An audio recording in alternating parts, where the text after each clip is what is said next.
Live TV Finance et j'ai le plaisir aujourd'hui d'accueillir pour notre rubrique Parole de dirigeant le PDG d'eToro, Yoni Assia, accompagné de sa femme Mor Assia. Thank you both for being here. We're very pleased to have a fintech couple on the show today. Merci d'être avec nous ce matin. On est ravis de recevoir un couple fintech sur ce plateau. Alors, vous allez nous parler des actualités d'eToro puisque vous êtes de passage à Paris pour le Paris Fintech Forum. Mais avant ça, Yoni, pouvez-vous nous rappeler brièvement ce qu'est eToro pour ceux qui ne le savent toujours pas? We're going to talk about eToro's new project as you are in Paris for the Paris FinTech Forum. But first of all, Yoni, for those who still don't know what eToro is, can you please summarize briefly the concept of the network? Sure. So eToro today is the largest social trading network in the world, where we have over 10 million registered users who can trade stocks, commodities, indices, currencies, and cryptocurrencies. And it's a social network where everyone can actually see, follow, and automatically copy top traders from all around the world. Donc aujourd'hui, eToro, c'est évidemment le plus grand réseau social de trading du monde avec plus de 10 millions d'utilisateurs. eToro a été le pionnier dans ce qu'on appelle l'espace crypto. Eh bien, on peut commercer avec des crypto-monnaies et regrouper tout ça dans les technologies de la blockchain. Et on peut aussi voir, suivre et copier les plus grands traders du monde à travers des copies portfolio. On va maintenant s'intéresser au développement de deux nouveaux projets au sein d'eToro, le premier étant eToro Wallet. Let's talk about the development of eToro's two new projects, beginning with eToro Wallet. What is it? Sure. So we've been in the crypto space for a long while. We actually launched Bitcoin trading back in late 2013, early 2014, where it was quite niche.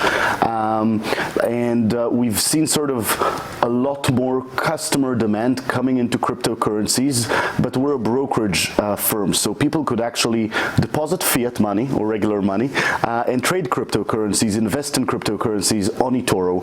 But unlike sort of native cryptocurrency firms, we didn't enable people to actually send and receive crypto assets, which is sort of the core technology of blockchain.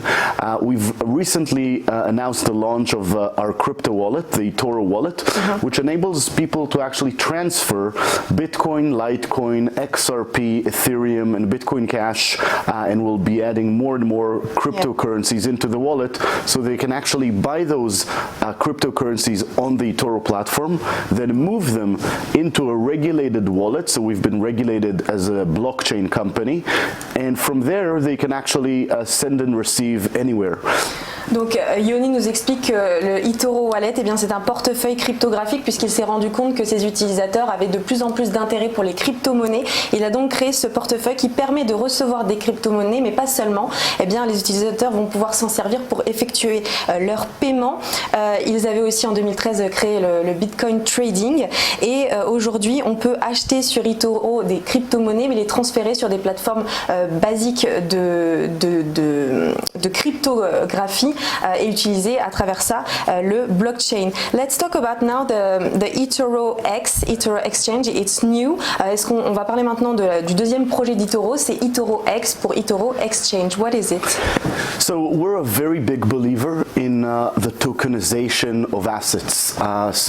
Today, basically financial institutions each have their own databases, and that's why we were really in love in this blockchain technology. We believe it's going to disrupt the entire financial services industry and build an open global financial ecosystem.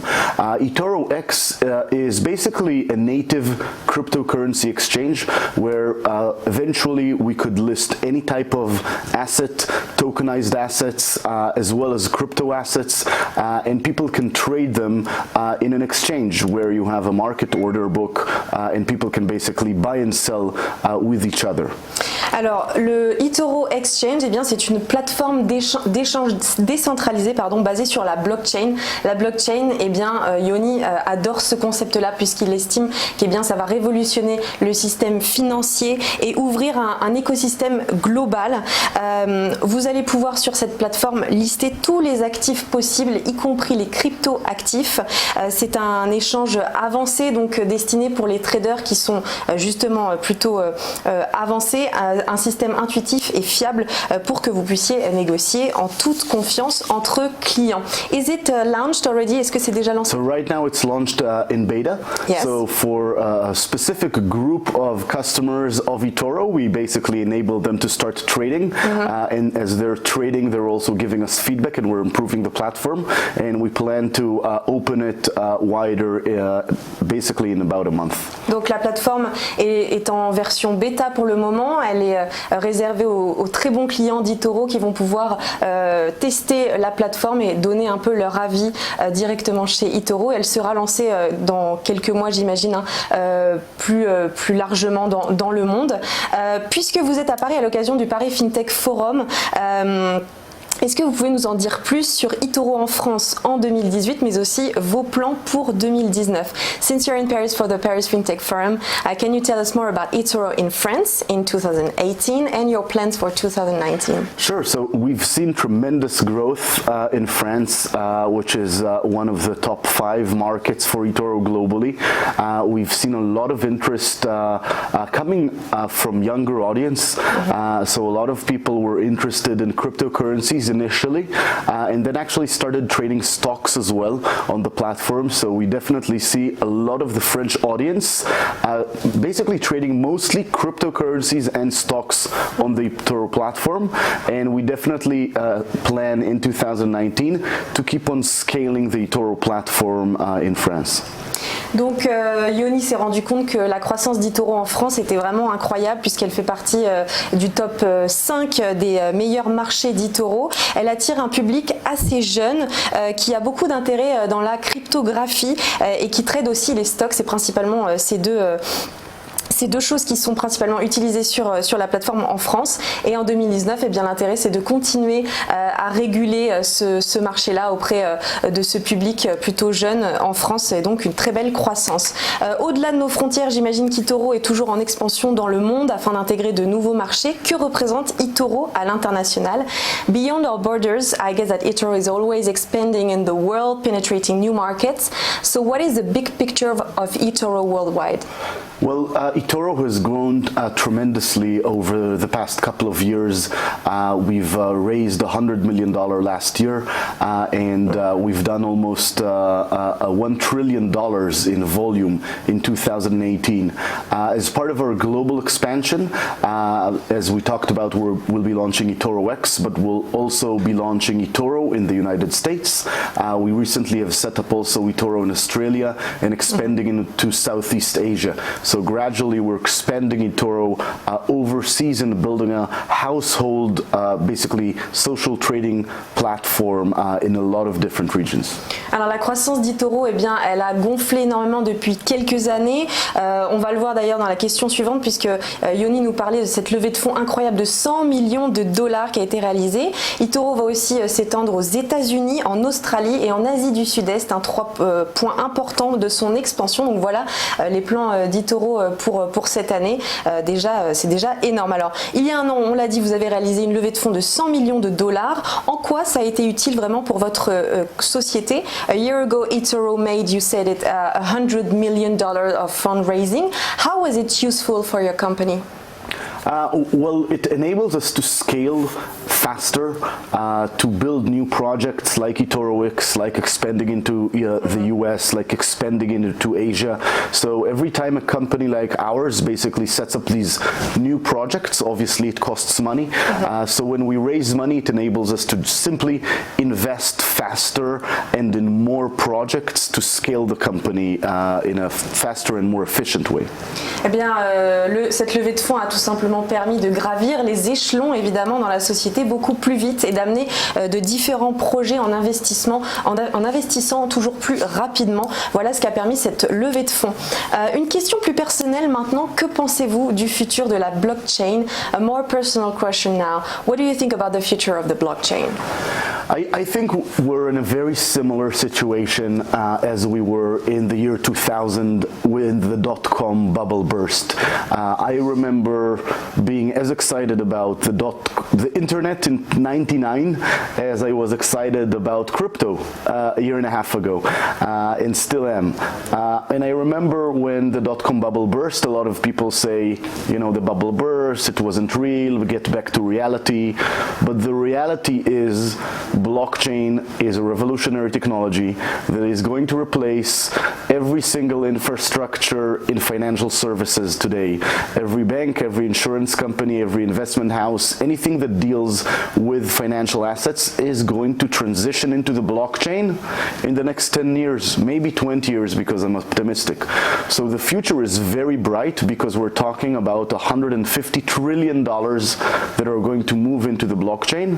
And now the question is, who are the winners and who is going to build that infrastructure? Who are the Googles and Amazons and Facebooks and Netflix of the blockchain era?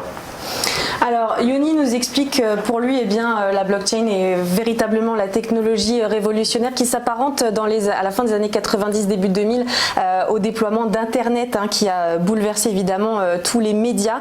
Donc pour lui, la blockchain va impacter le système financier de manière assez énorme au niveau des banques, au niveau de tous les systèmes économiques. Une transition vers la blockchain dans les 10 aux 20 prochaines années est bien sûr pressenti par Yoni qui voit un avenir plutôt brillant pour tous ceux qui travaillent dans la finance. Alors maintenant on va parler du stablecoin. Can you tell us more about the stablecoin? Sure. We are working on tokenization of assets. So we believe tokenization of assets as blockchain assets is a big part of the potential revolution of financial industry. Together with eToro X, we're also working on tokenizing a lot of the various assets on the eToro platform so people can actually trade them on eToro X. Alors Yoni nous explique que en ce moment il travaille sur la tokenisation des actifs. Donc ce stablecoin, eh bien ça va permettre un nouveau potentiel de la finance. eToro X d'ailleurs vous permet de trader beaucoup d'actifs, ce qui est très intéressant. À savoir quand même que du coup le terme de stablecoin eh bien tout simplement définit un crypto-actif qui tente d'apporter une certaine stabilité à un marché très volatile et peu importe la valeur du Bitcoin sur le marché dans son ensemble. Est-ce que justement ce stablecoin a une influence sur un nouveau projet qui est très important pour vous, un projet social qui s'appelle le Good Dollar? Has this stablecoin an influence on your new big social project called Good Dollar? No, so I think stablecoin is more a financial infrastructure. Good Dollar is really a non-profit social impact project that we've been working on and sponsoring in eToro.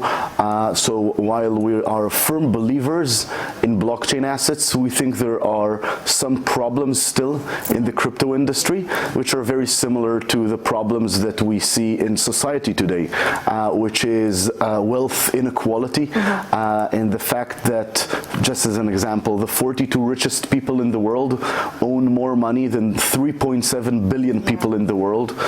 I think this technology, potentially, blockchain technology and smart contract technology, could actually create new types of money that create basically a better society, a better economic framework where money is distributed in a more efficient way and that actually accelerates the economy. Alors, pour lui, le stablecoin, eh bien, ça concerne plus les infrastructures financières. Donc, c'est à part de ce projet énorme qui s'appelle le Good Dollar. Alors, le Good Dollar, pour vous expliquer, eh bien, c'est un projet social sur lequel Yoni travaille depuis 10 ans. Un nouvel outil à impact social pour expérimenter la création d'une crypto-monnaie globale qui va distribuer de l'argent aux minorités. Yoni nous rappelle que les 42 personnes les plus riches possèdent plus de ressources que 3,7 milliards milliards des plus pauvres. Alors comment réduire les inégalités dans le monde et la pauvreté à travers les technologies de la blockchain? C'est tout le sujet de ce projet. Car si on pense par exemple au Bitcoin, eh bien, il reste très concentré. Les marchés de capitaux traditionnels sont très concentrés sur les riches. Il estime donc que, eh bien, à travers la création de nouveaux types de monnaie, on va aller vers une meilleure société. Voilà tout le sujet de ce projet Good Dollar. Alors je me tourne maintenant vers Mor Assia. Vous êtes cofondatrice de iAngels, une société de capital risque basée à Tel Aviv. Est-ce que vous pouvez nous parler de vos activités dans l'espace FinTech? Good morning, Mor. You're the founding partner and co-CEO of iAngels, venture capital firm in Tel Aviv.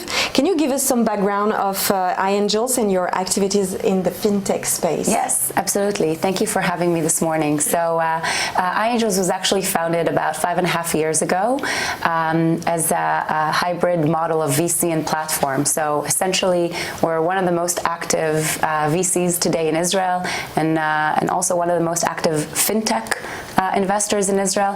And we enable investors, private investors from all over the world, to engage through our platform and invest in the asset class that's called Israeli high-tech startups.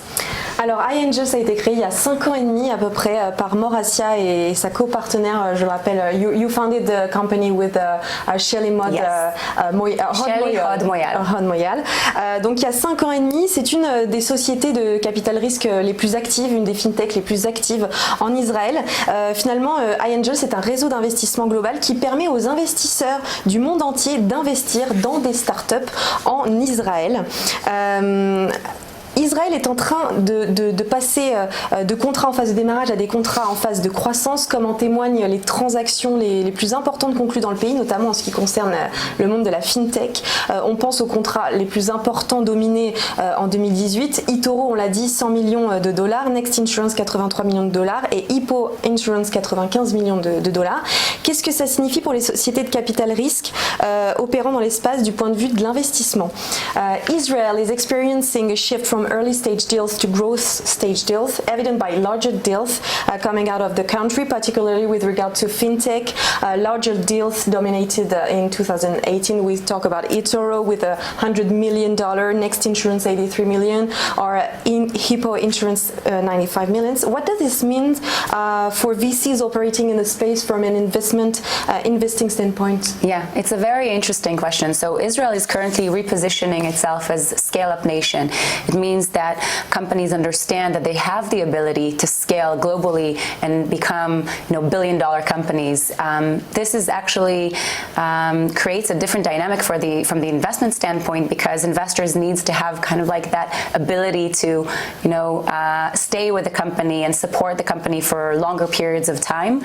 I think in general in fintech, you see out of the $5 billion that were invested in Israel in 2018, almost $1 billion was invested in fintech companies. So about 942 million was the exact number. So we see incredible appetite from multinationals coming into Israel to engage with the fintech ecosystem and become strategic partners for these companies to grow and scale into the world's next unicorns.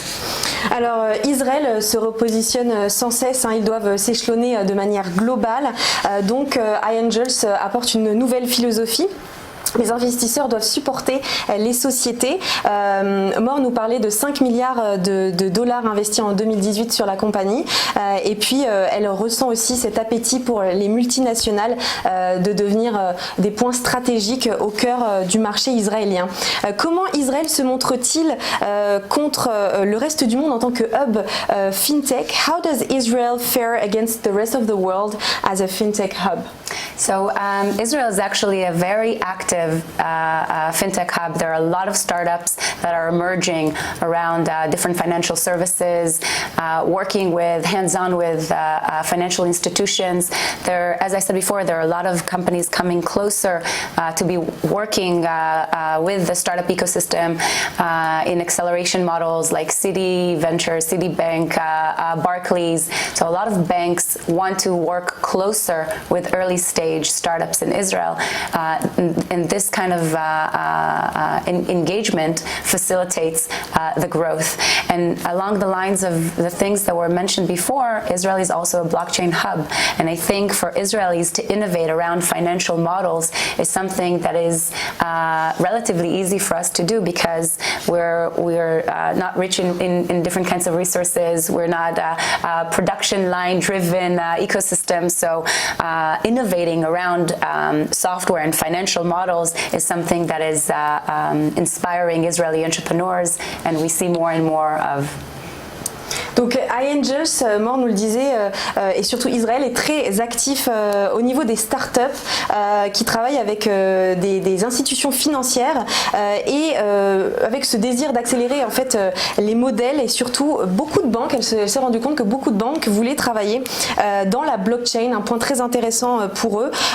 Finalement iAngels c'est aussi un hub, un blockchain hub, et donc le but et ce qui les inspire principalement, c'est d'innover dans les logiciels et de pouvoir travailler avec des startups qui sont alors dans leur phase de démarrage pour les accompagner à travers diverses étapes de leur développement en ce qui concerne la stratégie, le développement et les futures étapes de financement.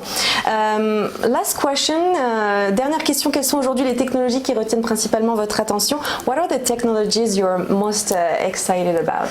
Well, in the context of fintech, I really see a lot more work that is being done with the entrepreneurial ecosystem around AI models, artificial intelligence, and how can we take this theme and impact the way that consumers view financial instruments or financial products. I think, and I see with more significant companies in Israel establishing AI teams in-house and taking that ability to create a much more scalable solution forward. Yesterday I was at lunch and I was talking to one of the largest financial institutions in the world, and they say that the biggest scaling problem is the ability to actually manage huge amounts of money with limited resources of account managers. And so I'm intrigued to see how in the next 5 to 10 years AI is going to take a stronger role in actually scaling financial offerings and scaling the ability of financial institutions to cater to bigger communities and economies. Alors la principale technologie qui intéresse Mor Assia, eh bien c'est l'intelligence artificielle qui a un impact chez les consommateurs. Elle s'en est rendue compte. Il y a même des équipes qui sont en train d'être formées, des équipes d'intelligence artificielle qui sont créées. Elle nous raconte qu'hier elle avait déjeuné avec une des plus grandes institutions financières du monde, et la personne lui disait que le plus grand problème aujourd'hui est de gérer les grosses sommes avec des solutions plutôt limitées. Donc l'intelligence artificielle est vraiment eh bien, la ressource principale qui va pouvoir aider tous ces écosystèmes à fonctionner de manière plus simple. Donc voilà vers quoi iAngels et Mor Assia s'intéressent aujourd'hui. Merci beaucoup d'avoir été avec nous, c'était très intéressant. On est ravis d'avoir eu la chance de vous interviewer. Thank you very much for being with us today, and good luck Yoni for this afternoon panel at the Paris FinTech Forum. Thank you very much. I hope it will be great. On se retrouve dans quelques instants dans le Live TV Finance.